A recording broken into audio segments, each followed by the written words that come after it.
As a volunteer doctor, Rao Mohammed Adil Nawab, CEO, Ilm O Irfan Technologies, delivered this free online course from the platform of Fazal Qadir Khan Islamic Institute, Islamabad, Pakistan.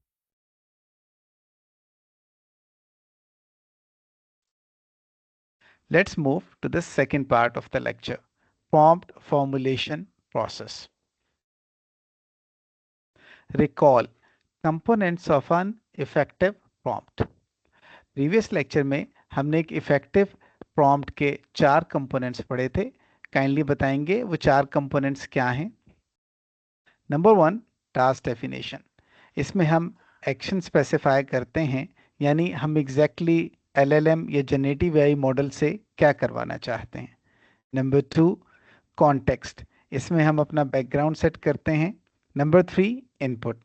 इसमें हम ज़रूरी data और instructions देते हैं। Number 4, output. इसमें हम LLM या generative AI model को क्लियरली बताते हैं कि हमारी डिज़ायर्ड आउटपुट क्या है और उसका फॉर्मेट क्या होना चाहिए। Understanding impact of words. मैंने यहाँ पे 4 डिफरेंट कॉन्टेक्स्ट लिखे हैं और इसमें डिफरेंट वर्ड्स यूज़ किए हैं। काइंडली बताइएगा इन चारों में क्या मेन डिफरेंस है। Number 1, as a computer science expert. Number 2, as an AI expert.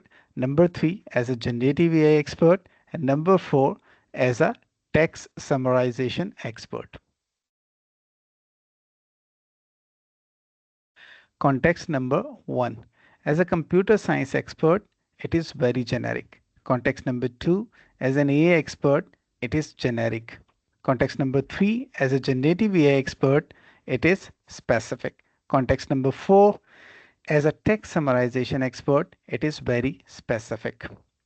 As a computer science expert जो context है, इसमें computer science बहुत बड़ा field है, इसलिए ये context बहुत ज़्यादा generic है। अगर हम कंप्यूटर साइंस को नैरो डाउन करें तो उसमें एआई है, लेकिन जो एआई है वो इटसेल्फ एक बड़ा फील्ड है, इसलिए ये कॉन्टेक्स्ट भी जेनेरिक है। अगर हम एआई को फर्दर नैरो डाउन करें तो उसमें जनरेटिव एआई आती है और ये कॉन्टेक्स्ट स्पेसिफिक है। और जनरेटिव एआई को अगर हम फर्दर नैरो डाउन करें तो उसमें टेक्स्ट समराइजेशन आती है और ये बहुत ही ज़्यादा स्पेसिफिक कॉन्टेक्स्ट है। यहाँ एक इम्पॉर्टेंट नोट है कि अगर आप इफेक्टिव प्रॉम्प्ट्स लिखना चाहते हैं so you need to be very specific. Steps prompt formulation process. आपसे हम्बल क्वेश्चन ये है कि जो प्रॉम्प्ट फॉर्मुलेशन प्रोसेस है उसके कितने स्टेप्स हैं। प्रॉम्प्ट फॉर्मुलेशन प्रोसेस के टोटल 9 स्टेप्स हैं। Step 1, completely and correctly understand real world scenario. Step 1, आप अपने रियल वर्ल्ड सिनेरियो को कंप्लीटली और करेक्टली समझें। Step 2, completely and correctly understand information need. आप अपनी इंफॉर्मेशन नीड को रियल सिनेरियो की बेस पे कंप्लीटली और करेक्टली समझें। Step 3, extract task definition, context, input and output from information need in the format of attribute value pair. Step 3 में आपने अपनी इंफॉर्मेशन नीड में से एट्रीब्यूट वैल्यू पेयर फॉर्म में इंफॉर्मेशन एक्सट्रैक्ट करनी है टास्क डेफिनेशन, कॉन्टेक्स्ट, इनपुट और output के बारे में। Step 4, convert attribute value pair information into textual description. आपने टास्क डेफिनेशन, कॉन्टेक्स्ट, इनपुट और आउटपुट में जो एट्रीब्यूट वैल्यू पेयर फॉर्म में इंफॉर्मेशन लिखी है अब उसको टेक्सचुअल फॉर्मेट में लिखें। Step 5, prepare data in required format if needed.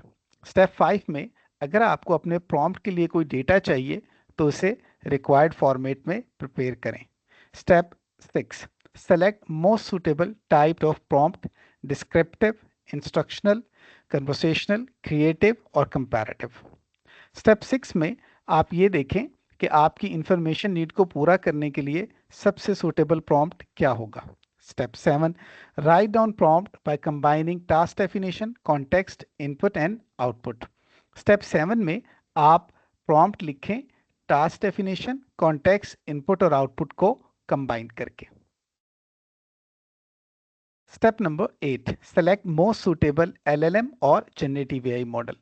आपकी इंफॉर्मेशन नीड को पूरा करने के लिए जो सबसे ज़्यादा सूटेबल एलएलएम या जनरेटिव एआई मॉडल हो और वो आपकी एक्सेस में भी हो, उसको सेलेक्ट करें।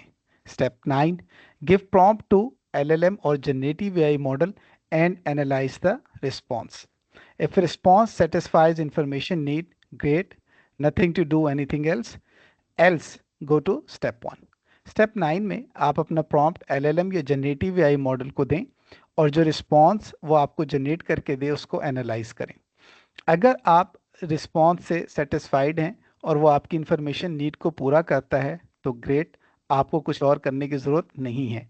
लेकिन अगर रिस्पॉन्स आपकी इंफॉर्मेशन नीड को सेटिस्फाई नहीं करता तो आप स्टेप 1 पे जाएं, अपने रियल वर्ल्ड सिनेरियो को दोबारा समझें, फिर उसमें से इंफॉर्मेशन नीड एक्सट्रैक्ट करें और इन स्टेप्स को री एग्जीक्यूट करें। होपफुली आप चंद आइटेशंस के बाद अपनी जो डिजायर्ड आउटपुट है वो ऑब्टेन कर सकेंगे। टू समराइज, इस सेक्शन में मैंने प्रॉम्प्ट फॉर्मुलेशन प्रोसेस के 9 स्टेप्स प्रेजेंट किए।